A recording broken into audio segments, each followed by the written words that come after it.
You ever watch a spider lay a trap in real time? How he spins his web waiting for any unsuspecting prey? I'm not being dramatic when I say this. That's Deconstruction Zone's approach. Not because deconstructing the Bible is bad. I think it's healthy, actually. But what he's doing goes well beyond deconstruction. He has a call-in show where he traps those who are less knowledgeable than himself. And many people have begun to trust that he's taken an honest approach toward the text.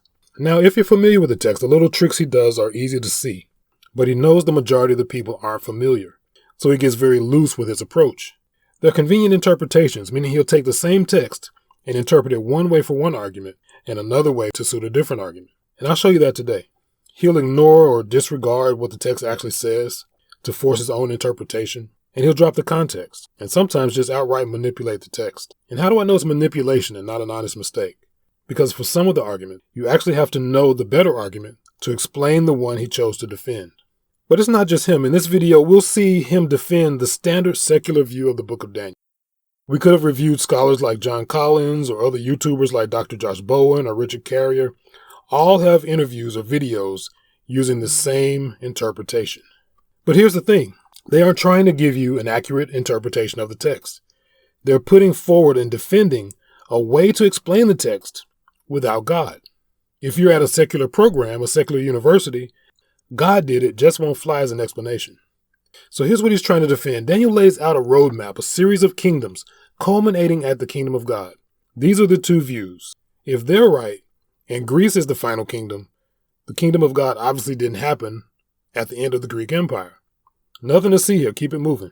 If Christians are right, the kingdom of God did happen. The church was formed. Daniel was walking us straight to the time of Christ, through the New Testament, to the fall of Jerusalem. So the stakes are high. That's why there's so much discussion around this amazing book. But it won't take long to arm you with enough information to protect yourself and not end up in the web. Well, he's going to start at chapter 2. Let's watch how he spins it. Daniel starts high level and then fills in details as we read through the book. He introduces the 4 kingdoms as a statue consisting of 4 metals, followed by the kingdom of God represented by a stone that breaks the statue. But Daniel only names the first kingdom. Listen. So the first kingdom appears to be the kingdom of Babylon. All right, so we're going to hold him to that word. The first kingdom is Babylon. Keep that in mind. The first kingdom is Babylon. Now, there are 2 usual interpretations of the passage. We've got one from history and one from Christianity. Now, this is called framing. He wants you to believe the Christian approach is the ahistorical approach, but you'll see it's just the opposite. Remember, hold him to the fact that the first kingdom is Babylon. You could say maybe Judaism, because it seems that Josephus agrees with the Christians, but it seems that Josephus's agreement is really only because he wants the prophecy to come true, and he's not willing to let it go, so he has to manipulate how he's reading it, and so he probably started this tradition that the Christians later pick up on. All right, so I guess it's 2-1. Jews and Christians believe this structure. He's trying to make you believe this structure. And we see he accuses Josephus of manipulating the interpretation. But you be the judge. This is called projection. He's saying, I'm about to manipulate this interpretation, but I want you to think they're the ones who are manipulating it. What we actually get from history is that there were 4 distinct kingdoms. The first Babylon, then the kingdom of the Medes, and then the Persians, and then Greece. This isn't just from history. We'll see it in the biblical text as well. But Christianity, in order to get Rome to be the last kingdom, because this is the goal, we want Rome to be the last kingdom and then Christianity. In order to make that a reality, they have to say that the head is Babylon, and then the silver is not Media, it's the Medo-Persian Empire. And the reason why they would do this is because eventually the Medes and the Persians did create one large empire, even though it wasn't always very unified. Okay, so he says eventually the Persians and the Medes did have one unified kingdom. The question is, did they have it before or after Babylon fell? Let's just ask Encyclopedia Britannica. So we see here that Cyrus the Persian became the leader of the Medes and Persians in 550 BC. And when was Babylon conquered? 539 BC. So by the time Babylon fell, the Medes and Persians had been under Cyrus for 10 or 11 years. Now his tactic from here is going to be to present data and get you to think the Bible follows this structure that he shows. He'll then come back to Daniel to show that Daniel actually shows them as one kingdom, but he'll try to make you think Daniel is an outlier. kind of poisoning the well. He wants you to minimize the structure in the very book we're evaluating. But I'm going to move that discussion forward so it hits home before he poisons the well or spins his web. For example, we get in the story Daniel 5:28. He says, your kingdom has been divided and given to the Medes and the Persians.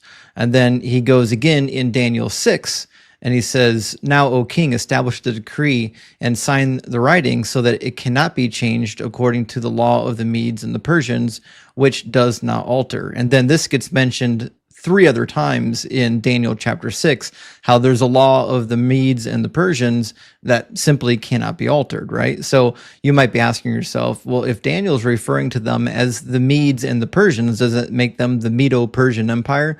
Well, kind of, right? When we're talking about a people group and there are people living at that time period, right? So the time that Daniel's writing about in Daniel chapter 6, the Medes and the Persians at that time period were already unified. So it would be correct to refer to them as the Medes and the Persians. So at the time of the setting, they were already together. The discussion really should end here, but let's watch what he does. But when we're talking about like the statue and the succession of kingdoms, that's where you actually need the nuance, because the Medes and the Persians weren't initially combined. They combined later. Nuance. Okay, so what's he doing here? This is sleight of hand. After the Persians and Medes conquered Babylon, the text says Darius the Mede received the kingdom. He's taken an administrative decision by the Persian Empire of placing a Mede over the region of Babylon and treating it as if it portrays the succession of empires that he needs it to. Right? So it's not that the Medo-Persians took over the Babylonian Empire, is that the Medes and then the Persians took over the empire. And this gets conflated a little bit in Daniel chapter 5 and Daniel chapter 6, because Daniel's basically suggesting that the kingdom is still somewhat standing and is going to fall to the Medes and the Persians. But I don't know if that is a good way to read the text when earlier he explicitly tells you that that is not the case. He already admitted the first kingdom was Babylon, and we know the Medes and Persians were combined under Cyrus prior to the fall of Babylon. If you just read more of Daniel, move on to Daniel chapter 8, Daniel chapter 9, Daniel chapter 10, he tells you in all 3 chapters that, in fact, the last kingdom is going to be the kingdom of Greece, and then the end will come. Daniel does not, in those 3 chapters, say the 4th kingdom is Greece. The insinuation is that Christians and Jews haven't read the book all the way through. So that's why we don't get it. If we would just keep reading, he says. While it does not say Greece is the 4th kingdom, it does speak of an end in chapter 8. Just not the end of the entire sequence of 4 kingdoms he needs it to be. But the text explicitly says the end of the Greek dominion. Let's move to where he discusses that vision in chapter 8. Basically, you have a ram with 2 different horns. That ram is defeated by a shaggy goat. The ram is represented as having 2 kingdoms, each horn a kingdom. Those kingdoms are the kingdoms of the Medes and the kingdoms of Persia. That gets defeated by the shaggy goat, which is Greece. Okay, so you should have noticed something odd here. Daniel says the kingdom consisting of the Medes and Persians gets defeated by Greece. For his setup to work, Daniel would have needed to say the kingdom of Persia alone got defeated by Greece. And it gets even worse. Daniel even tells us the 2 horns on the ram are uneven, and the longer horn grew up last. This tells us we're looking at the unified kingdom under Cyrus. The Medes had once been the stronger of the 2, but Persia had become dominant, as we saw earlier. Again, this is completely consistent with the Christian-Jewish view, completely inconsistent with the secular view, or the let me tell you why this isn't God view. But he'll keep digging. Let's watch. But if we turn to a little bit of history, we got a really interesting quotation, in fact, from Emilius. He's referred to as Emilius Syrus, according to the Roman histories, but it says, Emilius Syrus says in the book on chronology of Rome, the Assyrians were the first of all races to hold world power, then the Medes, after them the Persians, and then the Macedonians. The Median Empire came first. They actually overthrew the Assyrians, also known as the Babylonians, to ancient Near Eastern biographers. So here's where he makes a switch on you. He equates the Babylonians and the Assyrians to make his system work. Now, there was a time when Assyria ruled Babylon, but he thinks you don't know that Babylon revolted and established what's called the Neo-Babylonian Empire. That's where the story of Daniel picks up. It was Babylon as a standalone kingdom that conquered Judah. And you can also know they aren't the same because the Babylonians actually assisted the Medes in sacking Nineveh, the capital of Assyria. This whole system is based on conveniently choosing how to view the kingdoms in different sections of the book, rather than honoring the time frame the book is written in and treating the kingdoms consistently throughout. So who's really being ahistorical here? This interpretation fails. This is not a good interpretation. This doesn't stand up to scrutiny. This one does. This interpretation stands up to scrutiny. Sorry, bro, it just doesn't. Remember the ram in chapter 8? The two horns represented the Persians and the Medes together. Watch what happens to the book when you split the ram and separate them like that. Daniel 7 is parallel to Daniel chapter 2, and he uses fantastic beasts to represent the four kingdoms. Look at the description of the bear. It's raised up on one side. Same imbalance of power as the two uneven horns, Persia and Media together.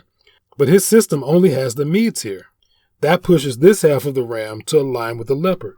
It has 4 heads and 4 wings and moves fast, like Greece's speedy conquests and its later division into 4 separate kingdoms. And look at the goat in chapter 8. 4 horns, and the text says it was moving so fast its feet weren't touching the ground. Same imagery. But he's now pushed that to align with the 4th beast.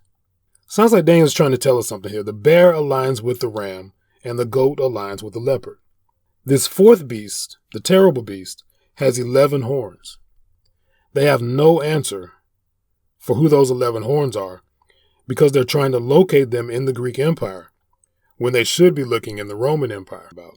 So if you're ever on the phone with them, one way to get out of that web, just tell them, hey bro, don't split the ram. Peace and have fun exploring all the extraordinary evidence.